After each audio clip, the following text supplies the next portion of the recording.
Uma boa tarde a todos que nos acompanham na Rádio Pérola da Serra 87,5 FM, mais um Apraesp Podcast no ar. Quem fala com vocês é Paulo Arthur, do meu lado novamente Lair Moura. Boa tarde, Lair.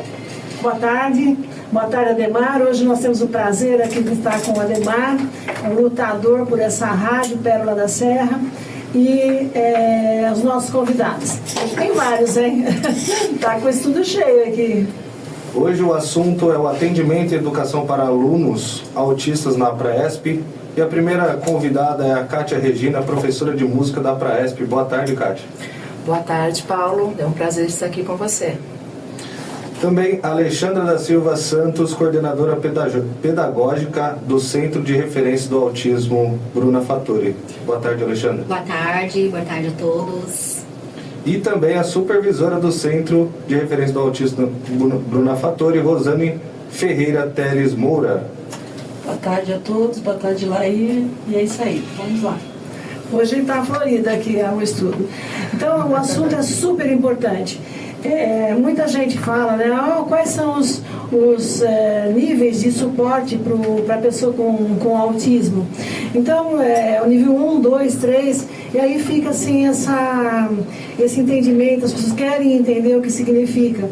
E hoje nós estamos aqui para falar exatamente dos casos mais complicados, né, Kátia? Os casos mais complicados, que seriam o nível 3 de suporte, né? Pessoas com autismo. Na Apraesp nós temos um centro que seria só para essas pessoas, já há muito tempo, há mais de 20 anos que nós fazemos, lá tem um centro de autismo. Então vamos aqui, é uma conversa informal e vocês aí podem fazer perguntas também. Vamos lá então, Kátia. Perfeito. O papel da música na educação dos alunos autistas. A primeira pergunta vai para a Kátia Regina. Como a música pode ajudar no desenvolvimento das crianças autistas, Kátia?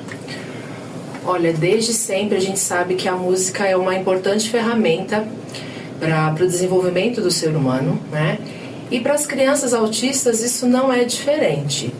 Elas também têm seus gostos, têm suas preferências e cabe ao profissional conseguir tirar isso dela, conseguir descobrir do que ela gosta, né? A gente sabe que o autista, ele tem uma dificuldade na interação social, na linguagem, na comunicação e no comportamento. Então, como usar a música, né, nesses 3 itens, né? Eu diria que, principalmente no comportamento, alguns autistas, muitos deles eles apresentam um comportamento muito repetitivo, estereotipias, e a música, ela pode sim auxiliar para diminuição desses comportamentos. Então, você vai ter que saber quem é o seu aluno, quem é esta pessoa, os gostos que essa criança, esse adolescente tem, né, para você conseguir dialogar com ele. E aí você consegue, através de uma canção, através de um instrumento, ali com muito cuidado, fazer com que estes movimentos, por exemplo, eles comecem a cessar, eles fiquem menores, eles aconteçam em maior tempo, né, de intervalo. Então, se durante um atendimento de 45 minutos eu consigo fazer que essa criança não apresente esses movimentos, isso já é um grande ganho, né? Assim como também na questão da linguagem, da comunicação. Nós temos muitos alunos que não são verbais. E aí falam, mas você vai cantar para ele? Para quê? Ele não fala, ele não canta. Sim. Mas o cérebro dessa pessoa, dessa criança, ele precisa ser estimulado, sempre, né? Então, quando eu chego até essa criança, eu canto, ou eu faço sons com a boca, eu gosto muito dessa coisa das onomatopeias, os sons dos animais, né? Eu consigo chamar a atenção dessa criança para mim. Então, na verdade, eu estou trabalhando a minha voz no lugar da dele, mas para estimulá-lo, para fazer com que ele tenha um interesse, que ele demonstre alguma intenção de emitir algum som. E assim, já aconteceu isso, sabe, de começar a imitar o som que o aluno faz, repetir o som que o aluno faz, colocar isso dentro de um ritmo musical e a criança conseguir me acompanhar, me responder. E é muito gratificante, né?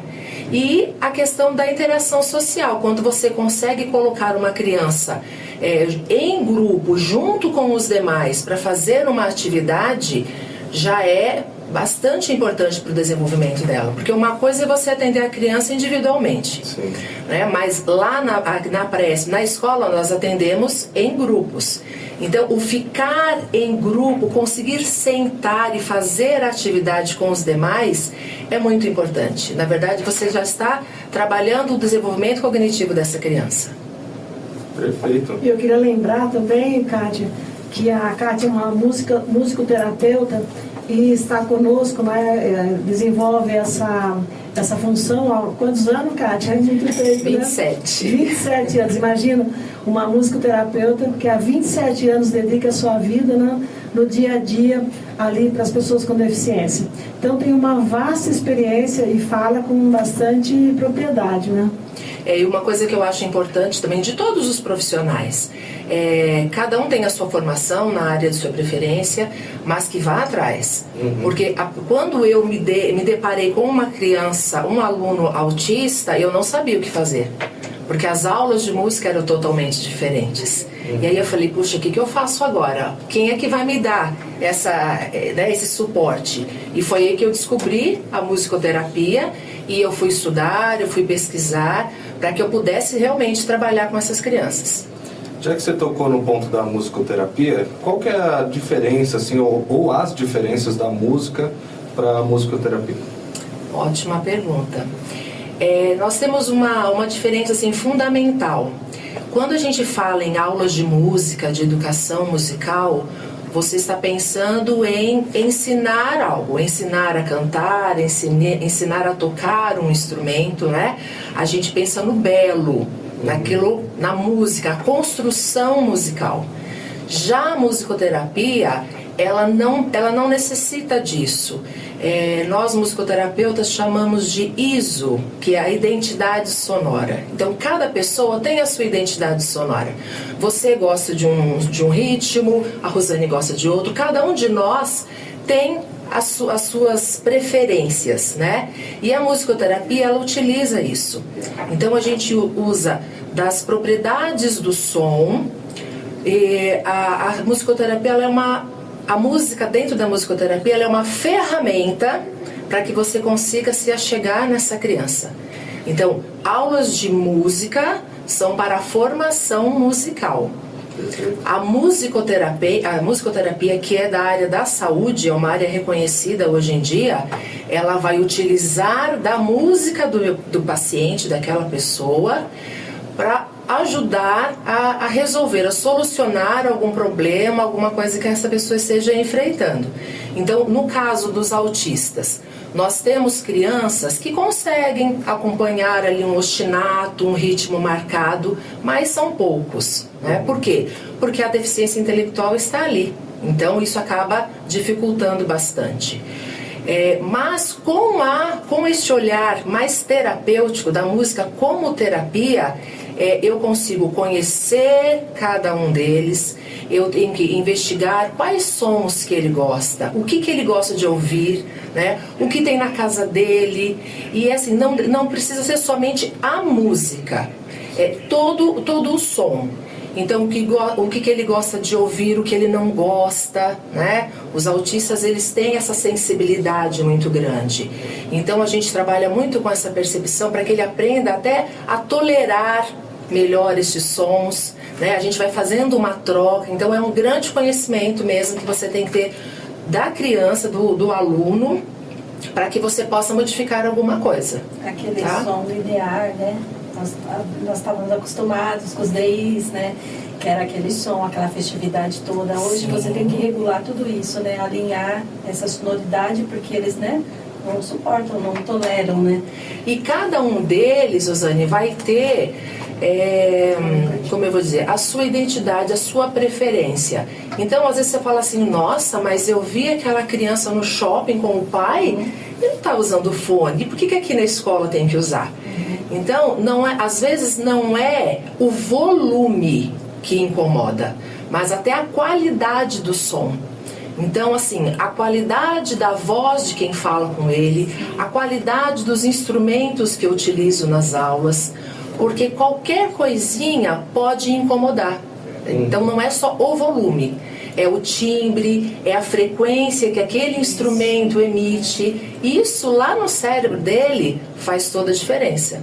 Então, eu costumo dizer, a música ela pode ajudar, mas ela pode atrapalhar também. Eu posso entrar numa sala e conseguir levar a aula, eles ficarem relaxados, tranquilos, e ao contrário, pode acontecer do aluno olhar para mim e já começar a chorar, começar a gritar, porque ele já sabe que eu vou vir com algum som. Então tem que ser muito ponderado, né? E a musicoterapia ela me ensinou isso, que antes de eu formar alguém, algum músico, o humano, o olhar humano, é uma pessoa que está em desenvolvimento, né? Então primeiro eu olho para esta pessoa, vejo aquilo que ela vai conseguir receber, o que ela precisa, e aí a gente troca isso. Por isso que acaba dando certo, né, os atendimentos de música, porque é tudo muito ponderado, é muito respeitoso. E essa equipe, né, interdisciplinar que a Presp tem, isso é muito importante também, porque um técnico, né, cada um na sua área, né, forma todo um plano de trabalho para conseguir chegar naquela pessoa. Né? Sim, porque, por exemplo, alguns autistas são não verbais, outros têm a dificuldade mesmo da comunicação, até da fala. Então, a fono faz a sua atividade, né, dentro ali do que ela sabe fazer, faço outra atividade. Então, essa equipe trabalhando junto, ela é muito importante. O que a Kátia está falando são não verbais, né? Então, às vezes, a pessoa que está nos ouvindo, Kátia, ou trabalha nos assistindo no YouTube, ele não sabe o que é isso, não verbal, né? Reduz um pouco. Mas são aquelas crianças que não falam, né? Eles não falam, eles emitem sons, assim, né? Sim. Mas é só isso. Então, tem que buscar o que ela quer dizer, né? Isso mesmo. Conseguir se comunicar com essa criança através de sons, e não somente com palavras. Para a gente finalizar esse bloco, a gente pode dar uma dica para os pais também, né, Kátia? Como os pais podem incluir a música no cotidiano para estimular seus filhos, e se tiver alguma história para compartilhar também de algum aluno, algum pai, você pode trazer para a gente. Olha, no decorrer assim, desses 27 anos eu já tive bastante história, já tive muitos alunos que se destacaram, né? Trabalhei com o Alexandre, então a gente sabe que isso já aconteceu. Eu já tive alunos que tocavam violão, tocavam flauta, tocavam teclado, e que conseguiam se desenvolver através da música. A gente utilizava disso para que eles pudessem se desenvolver. Eu tive uma experiência no Bruna Fattori com um grupo de expressão corporal. Então eram 14, 15 crianças autistas e que foi feito um trabalho de corpo mesmo, de expressão corporal, para que eles se apresentassem, subissem a um palco, se apresentassem para suas famílias, para os seus pais. E hoje, passado tanto tempo, eu vejo essas crianças que hoje já são adolescentes, quase adultos, sabe, postando vídeos em apresentações, participando. E aí eu falo, valeu a pena. Porque no início foi difícil, né? Foi difícil para mim também, porque a gente vai errando e vai levantando, mas hoje eu vejo o quão foi importante. E a sua pergunta sobre os pais, eu acho que assim, é o que eu falo geralmente nas reuniões. Cantem para os seus filhos, porque não há nada melhor do que a voz da mãe. Mãe não desafina, não se preocupem, mãe não desafina. Não precisa ser só no chuveiro, né, Kátia? Não. Canta e vai cozinhando ali no fogão. Olha, eu cresci com a minha mãe cantando, né? Então, assim, o que eu vou cantar para o meu filho? Eu não sei cantar. Cante aquilo que você ouvia quando você era criança, né? Uma cantiga de roda, uma cantiga de ninar, porque as crianças hoje estão bem carentes disso. Então, ao invés de você colocar o seu filho diante de uma tela, que é mais comum, cantarole pela casa, sabe? Coloque uma música, dance com ele, role no chão, brinque, né? Viva este momento como seu filho, porque isso vai fazer memória. E aí é onde a música entra, né? A música, ela acessa, né, esse sistema límbico, essa coisa da emoção na gente. E é o que fica. Com certeza vai fazer total diferença. Então a música é importantíssima pro filho autista. Com certeza, para todas as pessoas, mas para o autista também, ele vai entender, ele vai ter a sua forma de entender essa música. Vamos para a parte agora de educação especializada para os autistas. Nada mais nada menos que a Alexandra vai passar para a gente, coordenadora do Centro de Referência do Autista. O que diferencia a abordagem pedagógica da Praesp para os alunos autistas? Bom, acho que foi a semana passada, né, que a Leonice veio aqui com a Lair, né, falou um pouco dessa parte de educação especializada, né, dessa modalidade, e explanou bastante. Então eu vou pegar o gancho, né, para pontuar algumas coisas, né, e eu acho que assim, o diferencial da nossa abordagem na escola tem a ver primeiro com a equipe, né, interdisciplinar, que não dá pra gente deixar de pontuar, né? O professor sozinho, ele não consegue desenvolver um bom trabalho. Então, quem faz parte dessa equipe, né? Então, é o professor da sala de aula, são os professores das matérias específicas, né? Assim como a Kátia de música, o professor de educação física, o professor de arte, né? Quem mais faz parte de tudo isso? Auxiliar de classe, né? Que eu digo que é o braço direito do professor, né? Nós, coordenadores, fazemos parte desse processo. Os profissionais da saúde que fazem um trabalho excelente junto com a pedagogia, né? Então eu acho que não tem como a gente ter o sucesso que a gente tem, e eu digo porque eu vivencio todos os dias, né? Graças a Deus tive a oportunidade de estar em várias unidades, né, Lair? Muito tempo.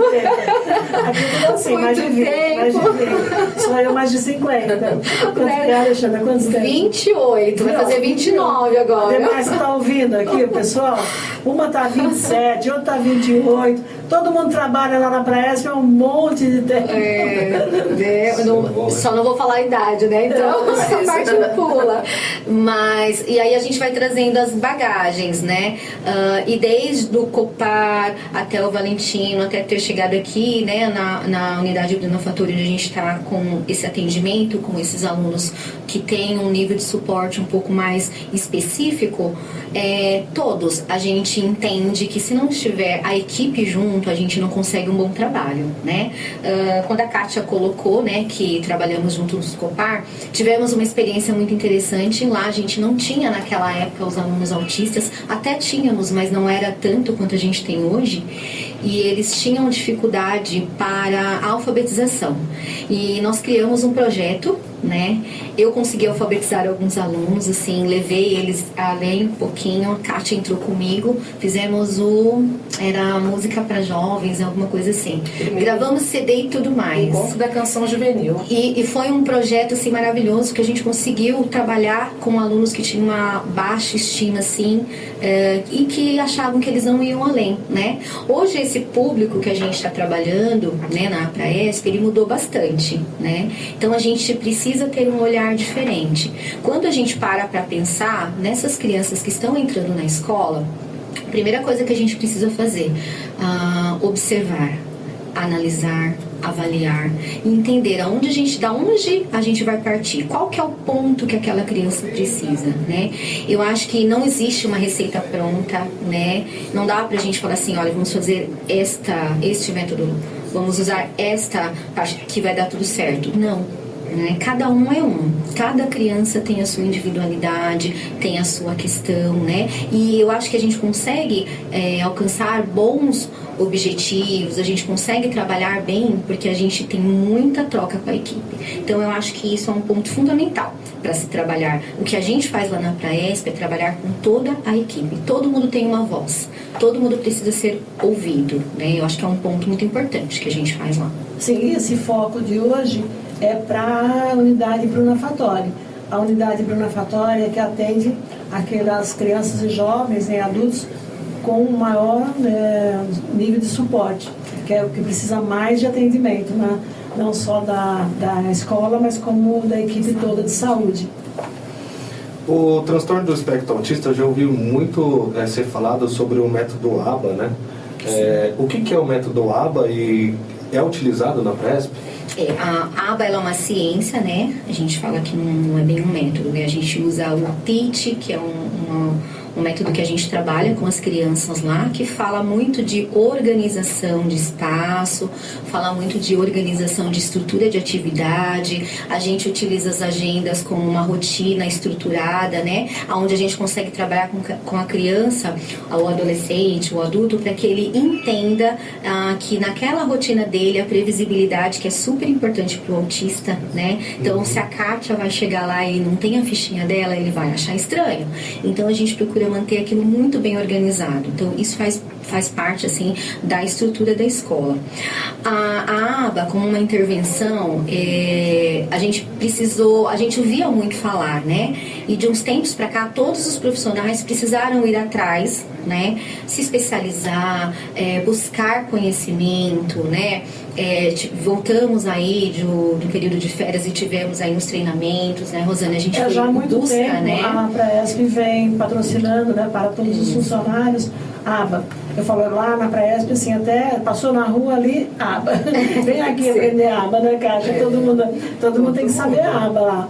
Né? A auxiliar de classe, a que toma conta do recreio, né? Todos têm que ter conhecimento das crianças. Porque a filosofia é avaliar, observar e fazer uma análise do comportamento, né? Então a gente precisa entender por que tal criança teve aquele comportamento, por que ela entrou em crise, né? De repente é o som que esteve diferente, de repente foi alguma situação que ocorreu com um colega. Então a gente precisa, eu falo que todo mundo tem que observar, né? Então a filosofia é essa: observar, analisar e ter uma conclusão. Bom, olha, percebi. A gente às vezes chega na auxiliar e fala: olha, por que ele tá chorando? Olha, eu percebi que antes de acontecer isso houve essa situação. Então acaba que todo mundo vira meio que um terapeuta lá na escola, sim, né? Todo mundo acaba tendo que ter o conhecimento de tudo isso, porque aí você consegue evitar as crises e você consegue controlar o comportamento. Então toda vez que eu controlo um comportamento, eu consigo chegar ao final do meu dia com uma criança mais tranquila. O profissional, ele não vai ficar tão estressado, né? Porque o trabalho não é fácil, né? Então a gente consegue trabalhar dessa forma, utilizando essa ciência, né? Essa observação, essa análise. Então é importante. Perfeito.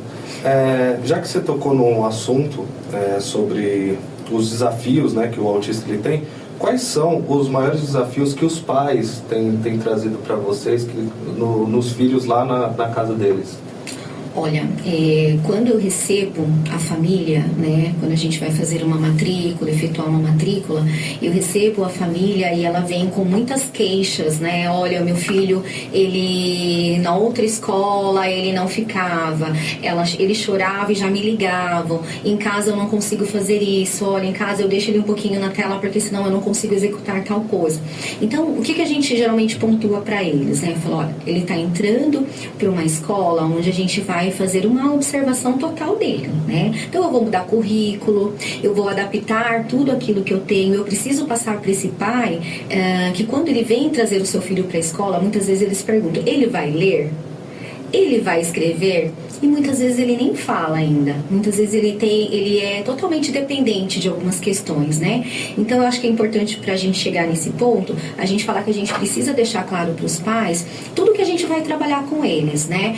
Pra desenvolver autonomia, pra desenvolver independência, né? E aí, conforme a gente vai trabalhando essas questões de comunicação, de linguagem, uma série de informações, nós vamos chegar aí, né? E em casa, o pai precisa ser parceiro. Então a gente costuma fazer muitas orientações com a família, a gente pontua o que dá certo na escola e traz essas questões, leva essas questões para casa. Então a agenda, na minha opinião, é muito bacana de ser trabalhado em casa, né? Então usar as fotos das atividades que os alunos, que as crianças em casa precisam fazer, para que eles entendam também. O autista, ele é muito visual e principalmente esse aluno que a gente tem, né, com o nível de suporte 3, ele precisa muito dessa parte visual, né? Então a gente costuma estar chamando a família, né, para trocar informações, né, para trabalhar com as questões dos reforçadores, né, para fazer com que eles também entendam que não é só você deixar o seu filho com uma tela. Às vezes dá trabalho a gente mudar comportamento.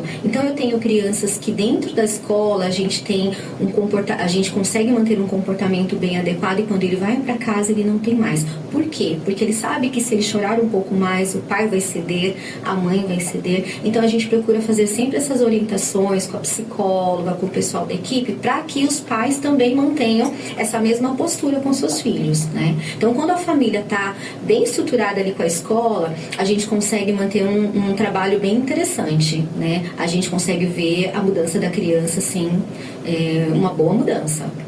Bom, viu, a Rosane queria que você falasse um pouquinho. A Alexandra falou, a gente segue uma agenda. Então, às vezes a pessoa está nos ouvindo, né, está nos vendo, fala, agenda, ela já vê assim um caderninho, né? Uma agenda. Então, vamos seguir a agenda. Aí, fala um pouquinho, porque a agenda, descreve assim o que é uma agenda, né? No método, para a pessoa poder. Vamos desenhar. Desenhar, né? Vamos desenhar. Fica mais. Dá para, né, visualizar. Fica meio abstrato, né? Quando você fala uma agenda. Que diacho de agenda é essa, né? É que a nossa fala, o nosso dia a dia. A gente fala dessa agenda. Verdade. Então, essa agenda do método TEACH, né? O que ela é voltada para quê? Para estruturar o ambiente. Que a criança está ali naquele momento que ela chega, ali no caso, na sala de aula. Então, assim, tem como foco adaptar essa criança ao ambiente. Então, nós temos agenda. São 3, de acordo com o número de crianças, né? Geralmente tem 5, 6 alunos na sala. Então nós temos umas plataformas assim, né? De PDF, aquele material? Sim, de PDF. MDF, isso mesmo. PDF é o documento. MDF. Gente, eu sou brasileira, não entendo. Então, ali, nós vamos estruturar a criança no dia a dia, né? Como que nós estruturamos? Ela chega, nós fazemos o bom dia, né? Nós fazemos ela levantar porque elas chegam muito agitadas, né? Na verdade é essa. Então, essa agenda organizar ela estruturalmente, emocionalmente no ambiente, para que ela baixa, né? Como a Beth disse, né? Essa pipoca na panela, abaixa as emoções. E nesse momento que está estruturando, é um por um. Então, por exemplo, eu chamo o aluno, ela vai lá na frente, então ela tira a fichinha dela, a primeira atividade que ela vai executar no dia. Depois ela vai para o calendário, faz o calendário da escola. Depois ela vê como diz, tá? Então, tudo isso em formas de ilustração, figuras ilustrativas, né? E eles vão colocando, preenchendo nesse MDF. Então, assim, é muito interessante porque é impressionante como a criança ela baixa, né? Aquela tensão nervosa que ela tá, aquela agitação, aquela ansiedade. Quando a gente termina de fazer a agenda seguindo todos os passos, ela já está mais calma. Aí ela consegue sentar, se ambientalizar no local que ela está. Porque às vezes ela vem na van, né, já com alguns antecedentes aí, com crises de casa, então ela já vem com várias situações. Então, quando ela chega dentro do contexto escolar, a primeira coisa que nós temos que fazer é essa agenda, para que ela possa se estabilizar emocionalmente, para que o professor consiga, né, desenvolver o trabalho dele. E todos nós fazemos essa agenda, é necessário, é importantíssimo. Já que vocês tocaram num ponto aí sobre também da criança já chegar, né, toda eufórica, tudo, que é uma característica do autismo, né? Posso estar falando besteira, mas eu acredito que seja. Dicas para os pais que buscam melhorar o aprendizado dos seus filhos autistas. Tem alguma dica que ele possa fazer em casa também, para que a criança já venha mais tranquila ou não? Eu acho que é importante, a criança ela precisa de previsibilidade. Falo Sim. criança, mas a gente atende jovens e adultos, né? Eles precisam de previsibilidade. Então, se está chegando o horário do meu filho para a escola, eu acho que, assim, pegando o gancho do que a Rosane está falando, eles podem estar montando essa agenda, como ela falou. Lá a gente tem um material específico, mas na minha casa eu posso colocar do jeito que eu quiser. Posso colocar numa cartolina e colocar aqueles... Como é que chama, gente? Colante? Isso, tipo um colante, um adesivo, né? Eu posso, isso, velcro. Eu posso tirar foto da van escolar, posso colocar a figura do relógio para que ele entenda que está chegando próximo do horário. Eu posso estar colocando a van para que ele entenda que, bom, então se eu tirei, eu vou entrar na van, eu já sei que eu vou chegar na escola, né? Eu acho que são pequenas coisas que dá pra gente estar fazendo para estar trabalhando essas questões, porque quando ele chega, depois que ele entra, ele vai continuar com a agenda, né? E aí ele chegou, ele vai cumprimentar, ou bom dia, ou boa tarde, ele vai seguir a agenda dele. Então a gente pontua, eu acho que seria uma coisa bem interessante para que ele já esteja preparado, né? A maioria dos autistas, eles gostam de andar no transporte, né? O problema às vezes é parar para ele descer, né? E às vezes a gente precisa também ter alguns jogos, né? A gente chega, olha, vamos lá, porque aí a gente já sabe qual é o reforçador da criança. Olha, vamos lá que a gente vai pegar uma bola, a bola amarela. Olha, vamos lá que eu vou pegar o joguinho para você. Então é o tempo todo trabalhando com esses reforçadores, né? Na verdade, para esse trabalho ser efetivo mesmo, né? Ele ter assim uma relevância e não ficar perdido, né? Por aí nós precisamos da parceria dos pais, porque não adianta nada nós elaborar usar essa metodologia, usar o ABA, né, que é o esqueleto hoje para se trabalhar com o autista, e eles chegarem em casa e eles não terem essa estrutura, né, essa estrutura de chegar, de como que vai ser a rotina deles, ou seja, no período da manhã ou da tarde. Então isso assim nos ajudaria muito os pais terem esse conhecimento, esse entendimento, qual o papel dele, né, como pai, não é ali só como um cuidador, mas que o filho dele pode evoluir e depende muito dele ter esse conhecimento, esse entendimento para que a criança tenha essa evolução. A agenda é o roteiro, né? Isso. Aí você já tem o roteiro. Assim mesmo, quando você chega em casa, faz o jantar, vai dormir, aí quando vai levantar, já sabe que vai levantar, vai pegar o ônibus escolar.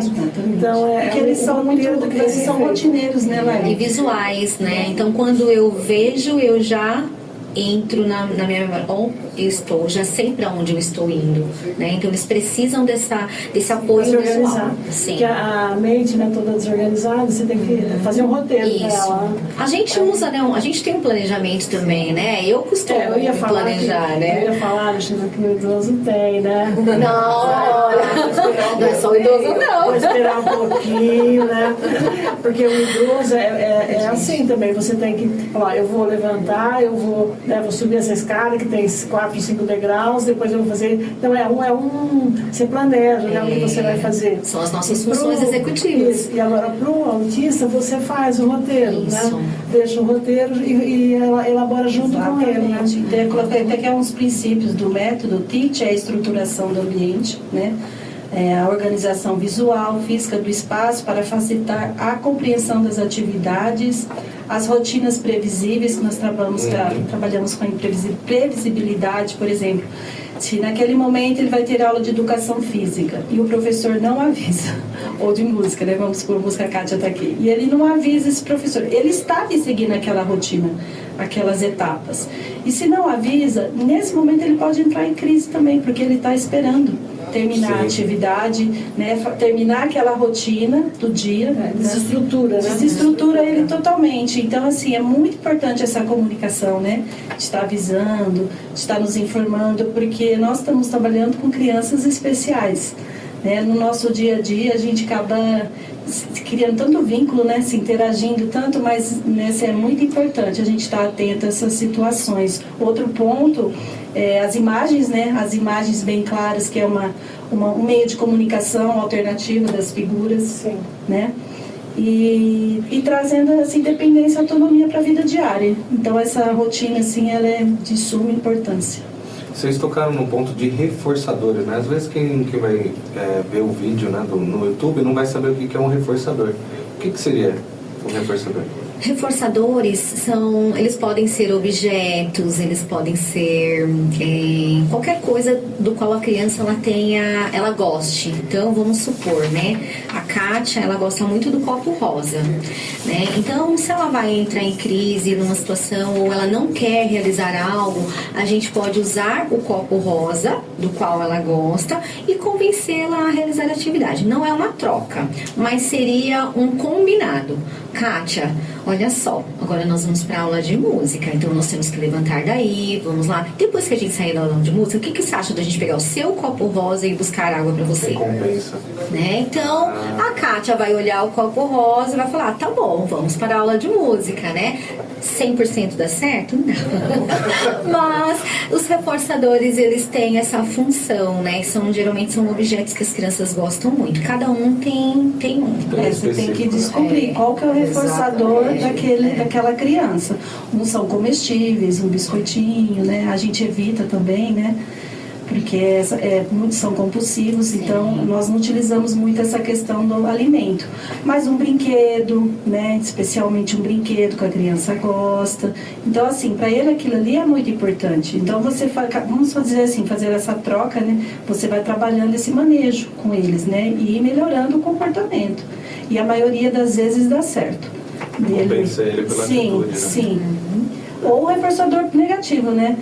Por exemplo, o Paulo, eu vou falar, Paulo, se você chegar atrasado mais uma vez no trabalho, eu vou ser obrigada a te dar uma advertência. Então, um reforçador negativo para você. O que você vai fazer? Vou ficar mais atento. Vou levantar mais cedo.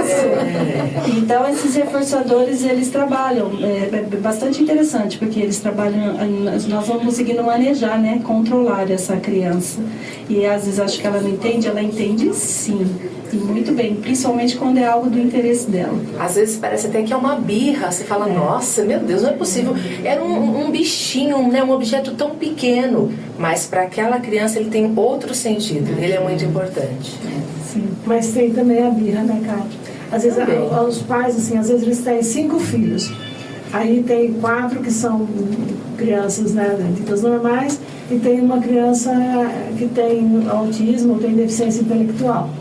Muitas vezes a mãe, ela tem esse coraçãozinho mole, né, que vai para o lado de quem precisa mais, né?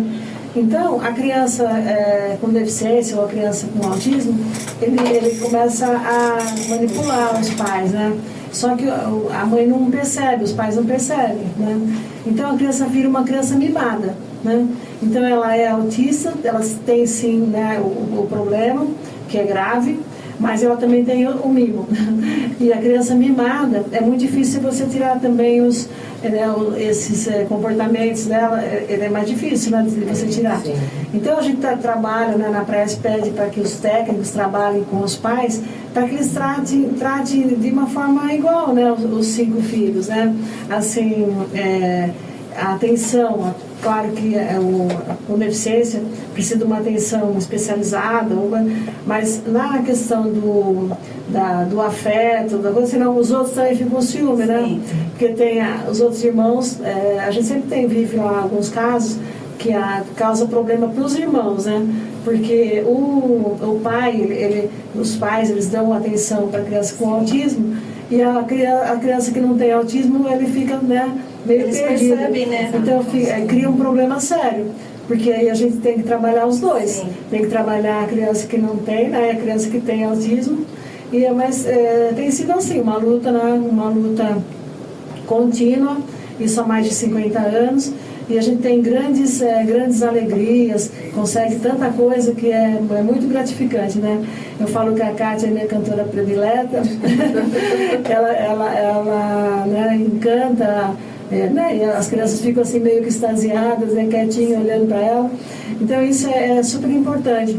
Nós estamos formando mais professores, né, Kátia? Porque a escola vai crescendo, né? A Kátia está ficando um pouquinho cansada, porque ela não dá conta, não corre aqui, corre ali, corre no pai, corre no Kátia, corre não. Então, está formando mais gente para dar continuidade, porque realmente a música, ela é muito importante no atendimento para criança com autismo, com deficiência intelectual, né, que nós temos lá, com deficiência física, né? A gente vê a criança na cadeira de rodas, eu acho incrível. A criança que ela dança, né? Dança o samba na cadeira de rodas. E você fala, nossa, isso daí tem paralisia cerebral, ele não vai conseguir. Quando você vê lá, ele está todo se mexendo, todo dançando, é incrível, né? É muito gratificante isso. Às vezes nos ensaios, né? Eles se jogam, né? Fazem birra, se jogam, não querem, tem crise. E aí você tem que ter esse discernimento, saber se está tendo crise ou se está com BIA. E no dia da apresentação, eles dão um show. Eles mudam o comportamento, eles sabem que os pais estão lá, né? Eles esperam esse momento. Então, assim, é muito interessante mesmo esse comportamento. Eu lembro do Dança dos Famosos, aquela dança das cadeiras, ficou sensacional. Vamos agora para a parte de desenvolvimento motor e inclusão do aluno com TEA. A pergunta é para a Rosane: como funciona a supervisão pedagógica dos alunos autistas na Presp? Então, hoje eu estou supervisora, né, na unidade Bruna Fattori. A supervisão lá, ela se baseia na orientação, né, dos técnicos, dando suporte para esses técnicos, professores também, todos os funcionários em si, né, da unidade.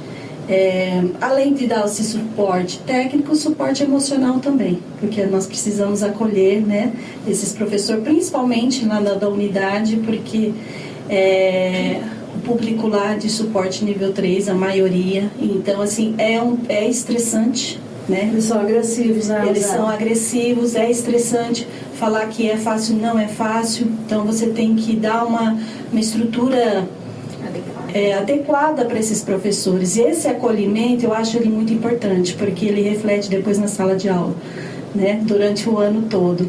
Então esse suporte emocional do tempo que eu estou lá, né, como supervisora, eu tenho observado bastante essa questão com os professores, porque eu sei que é um trabalho estressante, não é fácil você manter, né? Eles estão lá também porque eles gostam, né? Porque eu falo que para estar no Bruna Fattori fazendo aquele atendimento tem que ter muito amor, gostar no que faz. E graças a Deus a nossa equipe, né, lá do Bruna Fattori é muito unida, né? O pessoal sempre está ajudando um outro, a necessidade de um é o problema do outro, e tem essa troca, essa energia. Então eu sinto que está todo mundo assim na mesma sintonia, né, de frequência, de trabalho. Então está sendo desafiador, tem outras demandas também, né, na questão estrutural do local, que hoje agora nós, né, atualmente nós estamos reformando lá, Sim, né, Laia? Porque na Presp a gente também lida com uma questão crucial, né, que é o dinheiro. O dinheiro, nossa, gente, o dinheiro é tão difícil conseguir e assim, a equipe custa caro, porque é muita gente, né? O material custa caro também. Hoje em dia a alimentação, inclusive, custa caro. E nós temos os convênios que são do Estado, né? Convênio da Educação. E Alexandre, infelizmente, não pode comprar comida, né? Não. Então, a criança tem os que ficam o dia todo e os que ficam meio período. E aí você tem o lanche da manhã, tem o lanche do meio-dia, né? Aí, de onde que tem? Tem que tirar de algum lugar o dinheiro, porque o convênio do Estado, ele compra a vaga, né, na escola especializada, mas você não pode comprar comida com recurso. É uma coisa tão incoerente, né? Que você fala, nossa, mas como é que pode um negócio desse? Pode que faz, né? E aí tem a outra história também, que toda vez eu repito a mesma coisa, que eu falei, já me falaram que parece conversa de bêbado, quando eu vou falar a mesma coisa, né? Que é o 10%, Kátia, que a gente tem que ter 10% de gratuidade. Aí eu falo, mas meu Deus, se o ensino fundamental é obrigatório no nosso país, o Fundeb é o dinheiro que financia essa educação. Por que é que a Praesp, que faz a vez do governo, né, tem que dar 10%, né, de vagas gratuitas? Então isso demanda depois fazer rifas, né, pedir pelo amor de Deus para as pessoas comprarem, né, comprarem a rifa, fazer um bingo, fazer uma rifinha. Então é desesperador. A gente tem vindo aqui na rádio, né, eu já estive em rádio em São Paulo também, até em programa de TV, e a gente fala, ô governador, olhe por nós, né? Tira essa história de 10%, né? Isso é uma vergonha. Sim. Porque se o direito paga a conta. Sim, o dinheiro o ensino fundamental é obrigatório no país, e as escolas especializadas do Estado de São Paulo, elas estão dando 10% de gratuidade. Tem que parar com isso, né? Porque a obrigação é do Estado, nós somos parceiros, mas nós não podemos substituir o Estado, né, e dar um duro danado ainda para conseguir na comunidade esse dinheiro para poder dar a vaga, né? Aí você tem que comprar comida, né, com o seu dinheiro e conseguir os 10% de graça. Por exemplo, a Presp tem 400 alunos conveniados com o Estado. Eu tenho que colocar 40 de forma gratuita. 40 representa 8 salas. 8 salas de crianças com autismo e 5 crianças em cada sala. Você imagina, um professor e um auxiliar, com que dinheiro eu vou fazer isso? Né? Então, eu vou fazendo. Só que tá errado, e eu estou falando todo dia, né? Mas, assim, tem um ditado popular, gente, que eu sou muito fã dele, que é assim, água mole em pedra dura, né? Tanto bate até que fura. Então, eu falo sempre a mesma coisa, sempre a mesma coisa, até que um dia, né, tenho certeza que o secretário de Educação do nosso estado e o governador do nosso estado também vai olhar para nós e vai falar, vou mudar esse negócio aí. É a nossa grande esperança. Inclusive, se você está ouvindo a gente ao vivo pela Rádio Pérola da Serra 87,5 FM, toda terça-feira às 2 horas a gente está ao vivo, porém nas quartas-feiras às 19 horas o vídeo é upado também para o YouTube da Praesp Podcast. Lá tem o QR Code caso você queira estar doando para a Praesp e estando ajudando assim toda a estrutura e o suporte, né, Lê? É a parte da alimentação, também, né? A parte da alimentação a gente tem assim, até ganha umas emendas parlamentares, né? Que isso é muito importante. E a gente pode às vezes, também comprar alimento com esse recurso. Perfeito. Gente, quais estratégias são utilizadas para lidar com comportamentos desafiadores dentro do ambiente escolar? Vocês falaram que tem algumas... A Rosane estava falando, eu cortei ela, vamos lá, Rosane. Então, hoje as estratégias, os tratamentos, deixa eu vir aqui, que eu acho que eu não estou ouvindo minha voz. Tem que ser bem pertinho, porque, né? Os tratamentos que mais se aplicam, né, é a ciência ABA, que a Alexandra falou, que é a análise do comportamento aplicada, a CAA, que é a comunicação alternativa e aumentativa, o método TRIT, que é o Programa Educacional Estrutural, né, do Ambiente Escolar, o IS, que é a integração sensorial, que é pouco se falado, né, sobre essa integração sensorial, que quem trabalha mais essa parte é o TO, né, terapeuta ocupacional, trabalhando todas as questões, todas as abordagens sensoriais das crianças, e abordagem cognitivista, que a Leo, né, explanou semana passada, que estuda a mente, processa, armazena e recupera as informações já vivenciadas.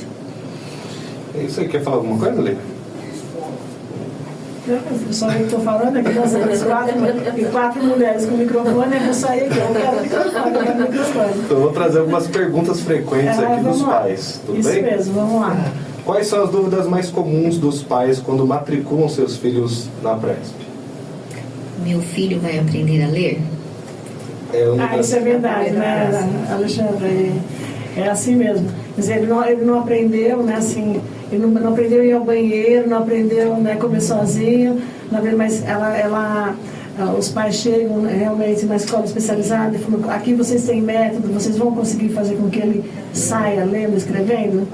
E uma coisa até assim, mais particular da minha área, é que é muito comum você ver na televisão ou nas redes sociais uma pessoa autista tocando, cantando, né?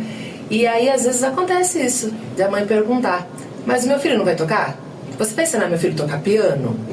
Então, calma lá, né? Nem todo mundo nasceu para ser músico, nem todo mundo nasceu para tocar, né?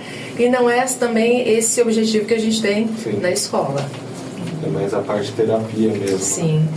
É importante falar que a escola especializada, ela já tem um currículo diferenciado, né? Adaptado.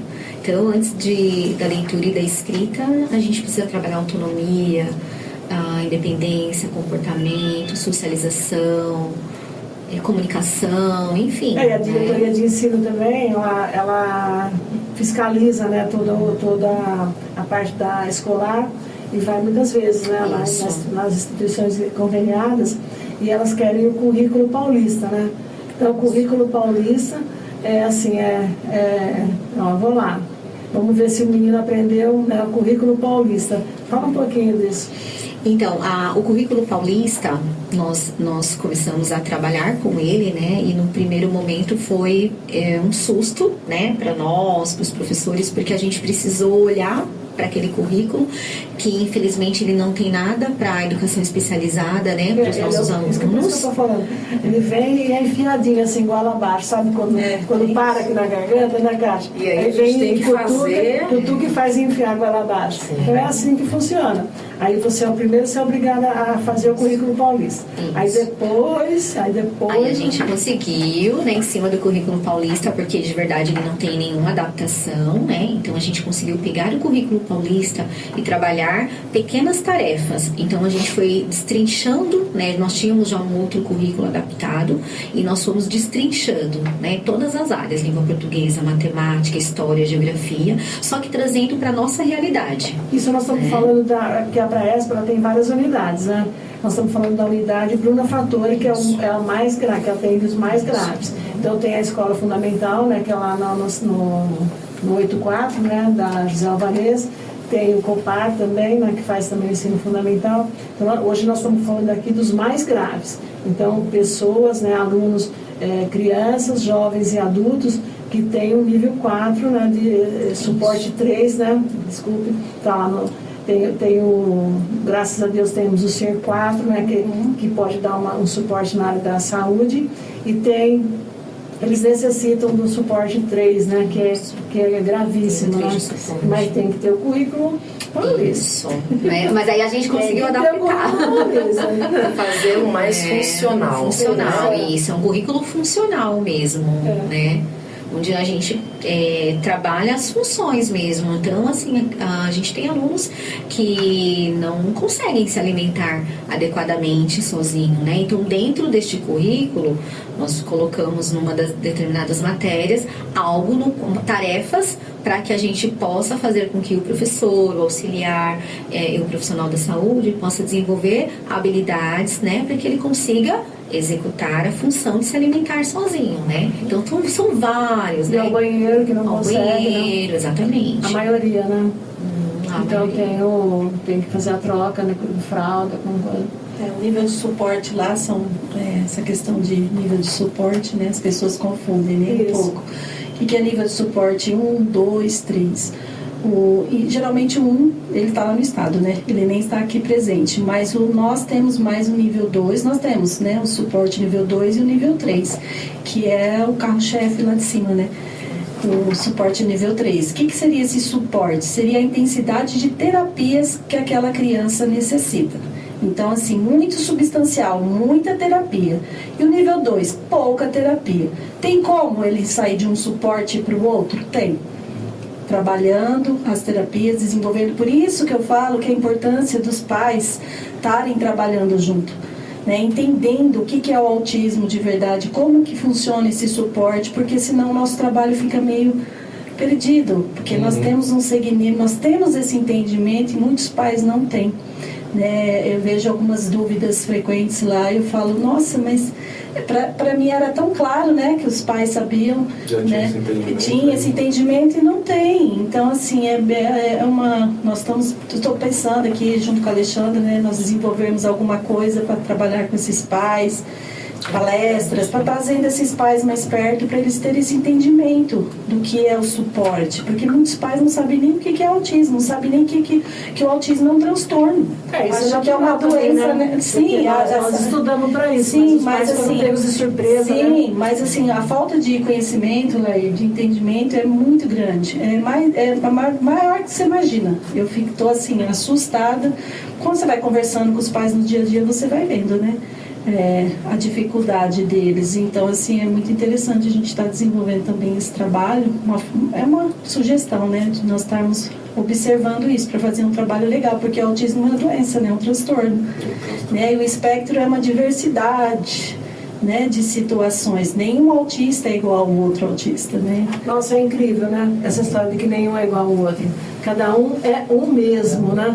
Não adianta você falar, eu vou usar a ciência ABA, vou usar o método TIT, com esse eu consegui, né? Olha, consegui. O outro você não consegue nada com ele, gente. Exatamente. É uma coisa assim incrível. Cada um é único. E assim, a criança autista, ela gera prejuízos, né? Nessa idade, na infância. Dor, é uma dor latente para os pais, né? Tem que aceitar essa criança, trabalhar com essa criança, como fazer, né? Então, é uma coisa assim muito ampla, que eu acho assim bem importante da gente estar falando, que ela tem melhoras assim na questão do suporte, né? Mas não tem cura, né? Sim. Vocês comentaram sobre a rotina, a agenda que vocês fazem lá no Bruna Fattori, inclusive vocês também recomendaram os pais fazer, né? Eu tinha visto um vídeo no Instagram lá da Pressa, que eu fico vendo às vezes o feed lá da Pressa, isso parece os negócios lá dos pais, né?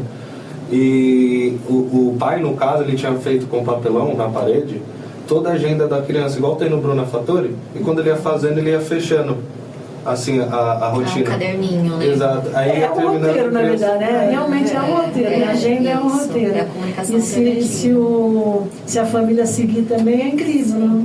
Eu achei muito bom, porque isso pode ajudar também a criança, né? Sim. E o que a gente pode passar para os pais que estão assistindo e também ouvindo a gente?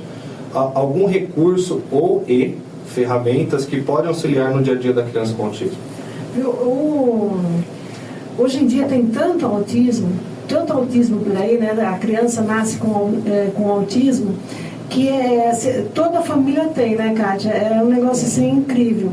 Quer dizer, se você não tem o filho, você tem o neto, você tem o sobrinho, neto, sobrinho, né? O primo, até o vizinho.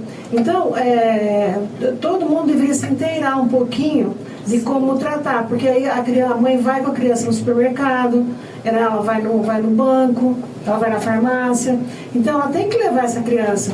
E agora tem aquela história, ela usa o cordão para saber que é autista, né? Tudo bem, até que pode usar cordão para saber que é autista, mas enquanto a pessoa não tiver sensibilizada, ela não vai se conscientizar que tem que ter um tratamento diferenciado, né? que cada município tem que cuidar dos seus autistas, né? Então, é bem mais profundo o negócio, né? Nós temos que falar com os pais, mas com o entorno também. O autismo é um espectro, né? E a família, né, ela se estende, né? Não é só pai, mãe, vovó, tio, tia. Ela é o vizinho, né? É o amigo que vem de longe. Então, nós temos que mostrar para as famílias o que é o autismo e como conseguir tratar, né? Que não é fácil. Porque todos nós temos um papel hoje, né? Fundamental. Ou você vai ter um amigo autista, né, um sobrinho, como a Nair disse.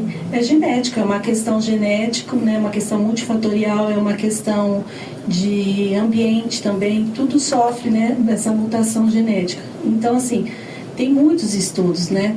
Só que eu acho assim importante isso que a Nair falou, né, de você estar se atualizado, né? Hoje você pega séries para assistir, tem filmes, séries, que ele tem um filho autista, o Mion, o Marcos Mion, ele trouxe uma notoriedade em 2013 sobre o autismo, se falava tanto, então hoje tem bastante informação, né?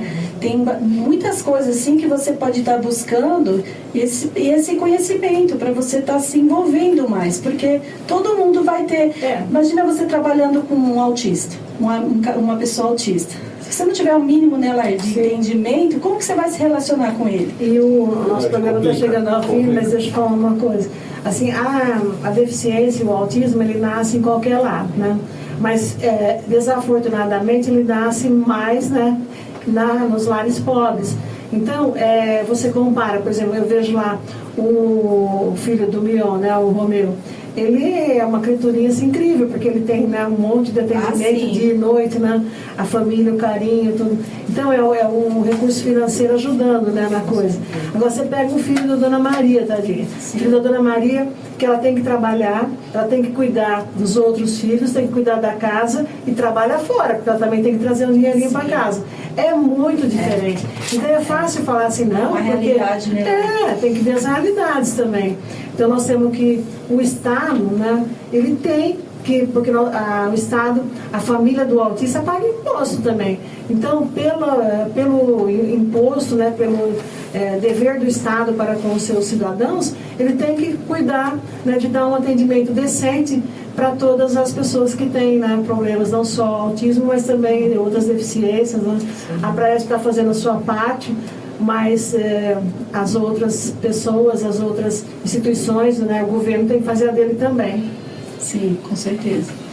Vamos recapitular tudo que a gente falou aqui. Estamos chegando ao fim, né, Paulo? Chegando ao fim. Já está marcando aí, o Ademar já está avisando que nosso espaço acabou. Vamos só recapitular tudo que a gente falou. A gente comentou aqui nesse programa sobre o papel da música e a educação dos alunos autistas, a educação especializada para os autistas na Apraesp, o desenvolvimento motor e a inclusão. Tiramos algumas dúvidas frequentes aqui dos pais também, tá? E se você não segue ainda a Apraesp no Instagram, @Apraesp, no Facebook também é facebook.com/Apraesp, o site da Apraesp é www.apraesp.org.br. Lá você consegue ajudar com doações, conhecer um pouco mais todas as 6 unidades da Apraesp. E também vou deixar aqui o agradecimento à Kátia, que é professora de música, a coordenadora... E musicoterapeuta também, musicoterapeuta. né? Isso, acumula as duas funções. Coordenadora Alexandra e a supervisora Rosane, por estar presente e tirar todas as dúvidas aqui. Tem alguma coisa para falar? Terminar? Só isso, né? Dar um abraço aí para nossos que estão nos assistindo, agradecer mais uma vez a Rádio Pérola da Serra, o Ademar, que é um lutador aqui pela... Eu falo que o que eu luto pela Apraesp, ele luta pela rádio, né, Ademar? Isso aí. E toda terça-feira nós estaremos aqui informando. Então eu falo, a Ira informa, né? Que a gente traz as pessoas aqui que têm um grande conhecimento para passar para as pessoas que precisam. É isso aí. Então toda terça-feira, a partir das 2 horas, na Rádio Pérola da Serra 87,5 FM. Toda quarta-feira, a partir das 19 horas, o vídeo é upado para o YouTube da Apraesp Podcast. Então curta, se inscreva e também compartilhe com os amigos sempre, que aí tem conteúdo de educação e também de saúde.